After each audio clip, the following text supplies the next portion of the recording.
नमस्कार। अलंकार विषयक आज की कक्षा में आप सभी का हार्दिक अभिनंदन एवं स्वागत है। आज हम अलंकारों के अंतर्गत दो अलंकारों का अध्ययन करेंगे, उत्प्रेक्षा अलंकार और दृष्टांत अलंकार है। आप सभी को मैं पुनः एक बार अवगत करा दूं कि आचार्य विश्वनाथ कृत साहित्य दर्पण के अनुसार हम अलंकारों का अध्ययन कर रहे हैं और यह विशेष रूप से स्नातक के छात्रों को ध्यान में रख करके इस व्याख्यान का निर्माण किया जा रहा है। तो आइए हम देखते हैं अलंकार उत्प्रेक्षा अलंकार। उत्प्रेक्षा अलंकार का लक्षण है भवेत् संभावनोत्प्रेक्षा प्रकृतस्य परात्मना। भवेत् संभावनोत्प्रेक्षा प्रकृतस्य परात्मना। क्या मतलब है? तो आचार्य विश्वनाथ कहते हैं कि प्रकृतस्य, यहाँ प्रकृत से तात्पर्य उपमेय है। जब उपमेय की परात्मना पर के रूप में अर्थात उपमान के रूप में संभावना की जाए तो उसे उत्प्रेक्षा अलंकार कहा जाता है। संभावना का अर्थ होता है समानता की कल्पना करना।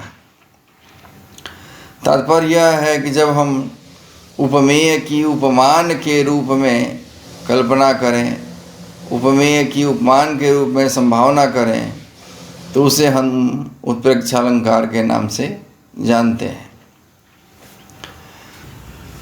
तो उदाहरण देखते हैं, बड़ा ही सुंदर उदाहरण है।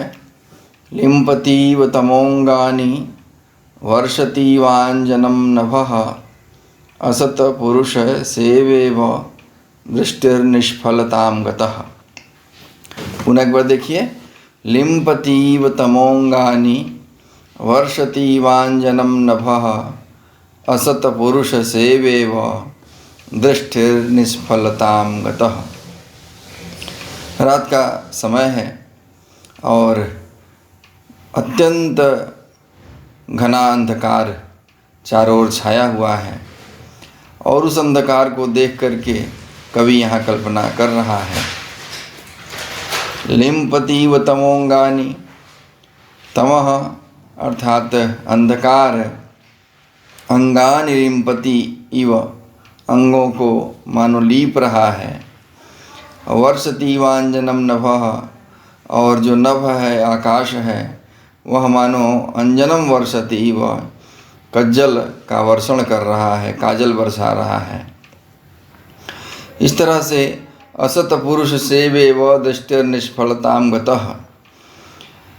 इस घनघोर अंधकार के कारण दृष्टि वैसे ही निष्फल हो गई है जैसे दुष्ट व्यक्ति की गई सेवा निष्फल हो जाती है।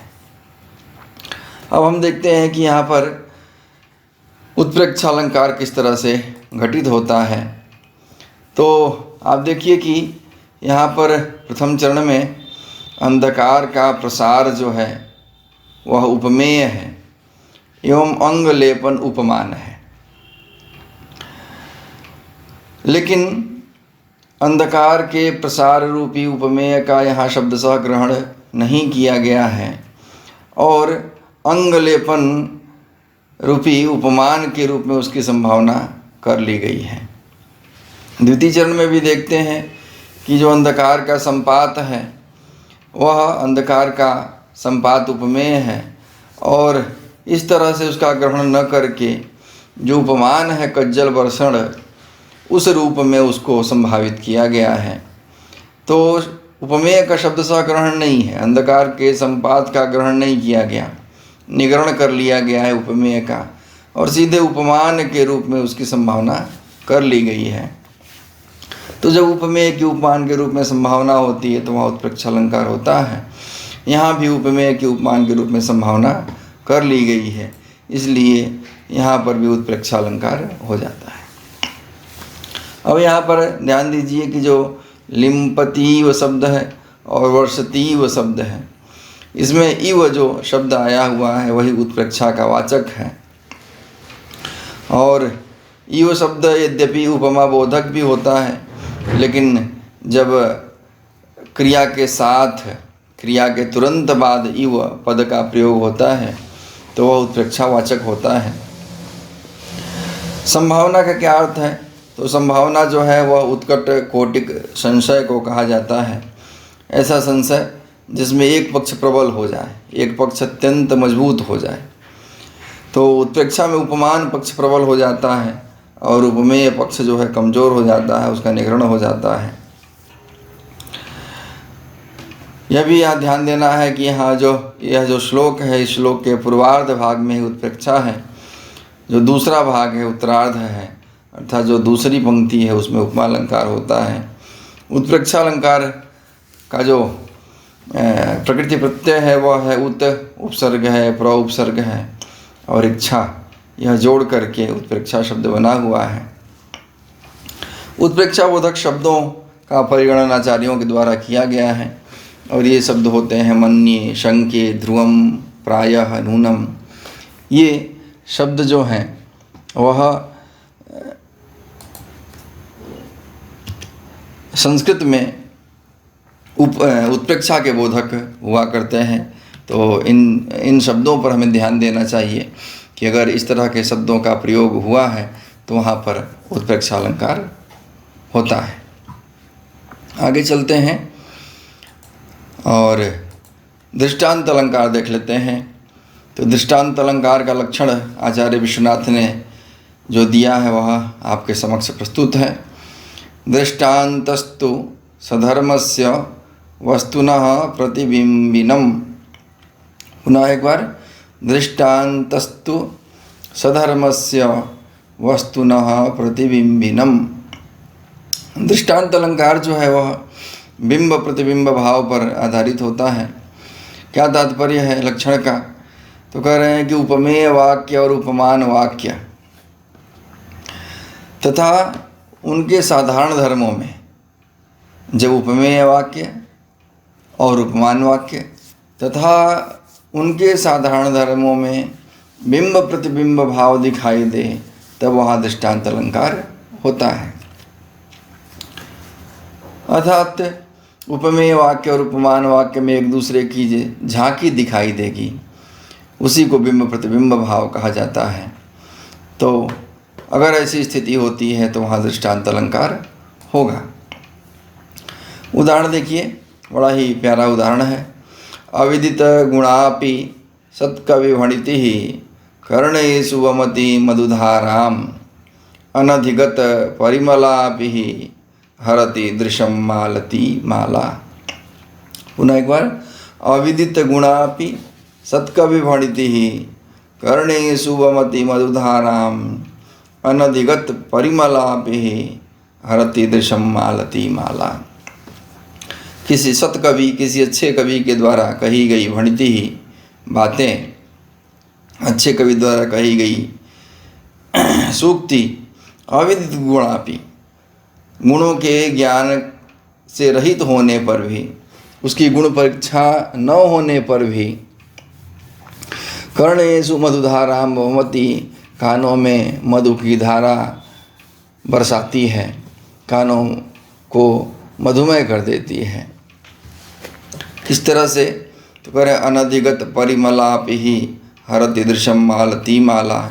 जैसे मालती का पुष्प, मालती के पुष्पों का समूह अनधिगत परिमलापि ही, उसके गंध इत्यादि के ज्ञान के बिना ही दृशम हरति, हमारे नेत्रों को आकर्षित करती है।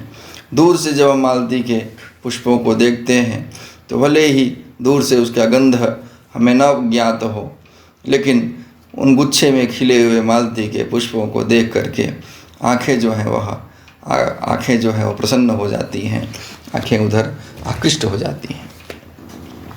अब यहाँ देखिए किस तरह से दृष्टांत अलंकार हो रहा है। तो यह जो श्लोक है, इस श्लोक में उपमेय वाक्य है अविदित गुणा सत्कवि भणिति, कानों को अच्छी लगती है। अर्थात गुणों के ज्ञान के बिना ही, गुण परीक्षा से रहित होने पर भी महाकवि की बातें कानों को अच्छी लगती हैं। ये उपमेय वाक्य है। उपमान वाक्य क्या है? तो अनधिगत परिमला मालती माला, गंध के ज्ञान से रहित मालती के पुष्पों का समूह नेत्रों को आकर्षित करता है। यह उपमान वाक्य है। अब इन दोनों वाक्यों में उपमेय व जो सत्कवि भणिति है तथा उपमान मालती माला है, एवं जो उनके साधारण धर्म है, मधुधारा का वमन और नेत्रों को आकृष्ट करना, इन दोनों में बिंब प्रतिबिंब भाव है। और जब उपमेय और उपमान तथा उसके साधारण धर्म में बिंब प्रतिबिंब भाव हो तो वहाँ दृष्टांत अलंकार होता है। इसलिए इस श्लोक में भी दृष्टांत अलंकार सिद्ध होता है। आचार्य विश्वनाथ ने दृष्टांत अलंकार के दो भेद बताए हैं, साधर्म्य मूलक और वैधर्म्य मूलक। यह जो प्रकृत उदाहरण है वह दृष्टांत अलंकार का साधर्म्य मूलक उदाहरण है, अर्थात दृष्टांत अलंकार के साधर्म्य मूलक भेद का उदाहरण है। यहाँ हमें बिंब प्रतिबिंब भाव भी जान लेना चाहिए। तो आचार्य ने उसका उल्लेख भी किया है कि दो अर्थों का जब अलग अलग दो शब्दों द्वारा ग्रहण किया जाए तो उसे बिंब प्रतिबिंब भाव कहा जाता है। द्वयोरर्थयोः द्विरूपादानं बिंब प्रतिबिंब भावः। तो इस प्रकार से हमने उत्प्रेक्षालंकार और दृष्टांत अलंकार का आज अध्ययन किया। हमें उम्मीद है कि आपको यह अच्छी तरह से समझ में आया होगा। अगर किसी प्रकार की समस्या आपको हो तो आप हमें कमेंट करके पूछ सकते हैं। बहुत बहुत धन्यवाद। नमस्कार।